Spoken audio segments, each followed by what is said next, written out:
వినరాసారా ముద్దుల మగడా విషయము చెబుతాను, వినరాసారా ముద్దుల మగడా విషయము చెబుతాను, నా విషయము చెబుతాను. చెప్పు మరి. ఒక రోజు రాత్రి కారు మబ్బులు కమ్మే వేళ, ఉరుములు పెళపెళ ఉరిమే వేళ, కుంభవర్షము కురిసే వేళ, చల్లగాలులు వీచే వేళ,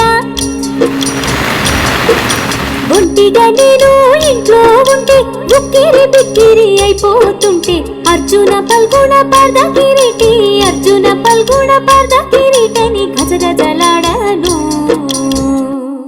అప్పుడు తలుపు దబదబా చప్పుడైనది, గుండె దడదడ కొట్టుకున్నది. తలుపు దబదబా చప్పుడైనది, గుండె దడదడ కొట్టుకున్నది. తప్పనిసరి అయి వెళ్ళాను, తలుపు గడియను తీశాను. అమ్మో, అప్పుడు ఏమైంది? దబాళ్ళ తలుపు తోసుకుని గబాళ్ళ నన్నెత్తుకుని పోయాడు. నిన్నెత్తుకుని పోయాడా? ఎక్కడికి? మూల గదిలోకి. నీచురాలా, నువ్వు చెడిపోయావు. నేను నిన్ను ఏలుకోను. పోవే, బయటికి పో. అంత కోపం ఎందుకయ్యా, అప్పుడు నా వయసారయ్యా. ఏంటి, అప్పుడు నీకు 6 ఏళ్ళా?